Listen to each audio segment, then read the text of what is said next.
So if you've watched other American media outlets this week, you know for a fact that there's no possibility the FBI could have had any foreknowledge of the events of January 6th at the U.S. Capitol, nor could anyone in the mob that stormed the Capitol have been in contact with the FBI before the event. We believe otherwise, given the FBI's long track record. Glenn Greenwald is one of the people who has been covering the FBI's behavior, particularly its anti-terrorism efforts, very closely for a long time. And so we want to get his assessment, and we are right now. Glenn, great to see you. Thank you for coming on tonight. So give us some perspective. We're hearing that anybody who has questions about why 24 participants have not been charged on January 6th is a conspiracy monger and a lunatic and probably a soldier in the QAnon army. Is there, based on precedents, reason to ask that question, do you think? Of course, the entire first war on terror, I regard this as the second war on terror, the domestic version. Yeah. The entire first war on terror contained very little other domestically than the FBI targeting people that they viewed as easily manipulated or otherwise vulnerable, implanting informants or other operatives within a certain ring of typically American Muslims, very young ones, encouraging them then to join a plot that was devised and designed by the FBI, often paying for it, the FBI was, to get the material and everything else, and then boasting about the plot that they broke up that was a plot that came from the FBI. The vast majority of times that you heard the FBI applauding itself for having stopped the terrorist plot domestically was actually a plot that they themselves governed and directed with informants and with operatives exactly of the type that we know for certain they put into the Proud Boys and the 3 Percenters, 2 of the 3 groups they claim are behind January 6th. So the only way you could claim this is some kind of a crazy conspiracy theory is if you're either completely ignorant about what the FBI does or lying on purpose to cover up what the FBI does when it acts domestically. But if you're a journalist, why would you ever lie on behalf of a law enforcement agency, a government law enforcement agency? Why would you choose to protect the FBI over informing your own viewers? I think this is the key point, Tucker, is the structure of pretty much all these outlets that are now serving a liberal audience in the United States, which is the Washington Post, the New York Times, CNN, NBC News, NPR.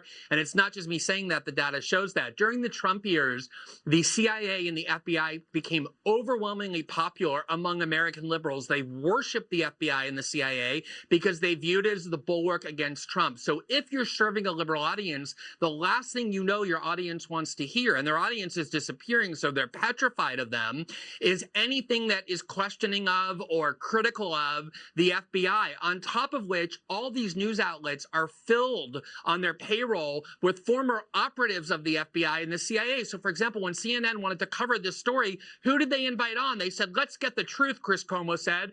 Here's my colleague, the former deputy director of the FBI.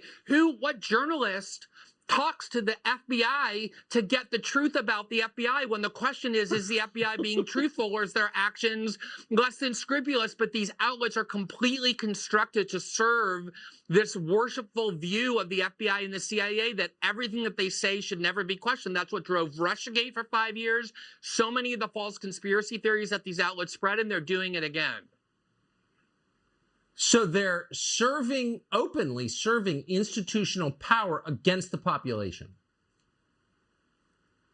If you go and Google, and I hope your viewers do, Operation Mockingbird, what you will find is that during the Cold War, these agencies used to plot about how to clandestinely manipulate the news media to disseminate propaganda to the American population. They used to try and do it secretly. They don't even do it secretly anymore. They don't need Operation Mockingbird. They literally put John Brennan, who works for NBC, and James Clapper, who works for CNN, and tons of FBI agents right on the payroll of these news organizations. They now shape the news openly to manipulate and deceive the American population. So if you're an American wondering what foreknowledge and involvement did the FBI have in January 6th? If you go and listen to those networks, you're going to get lies because the only people they're asking are people who are serving those agencies and acting to disseminate disinformation. That's what those outlets are. Man, that is shocking to me. Glenn Greenwald, I appreciate your coming on tonight. Thank you very much. Good to be with you, Tucker. It does kind of make you wonder about Matt Gaetz, actually. Remember Matt Gaetz? He was engaged in child sex trafficking. We know that Matt Gaetz kind of went after the national security state repeatedly, and then they told us that he was a child sex trafficker. Maybe he is, we don't know. But if he is, why isn't he even charged yet? Anyone wonder that? Are you allowed to leak personal information, derogatory information against a sitting member of Congress because you don't like his criticism of you and then not charge him? What is going on here?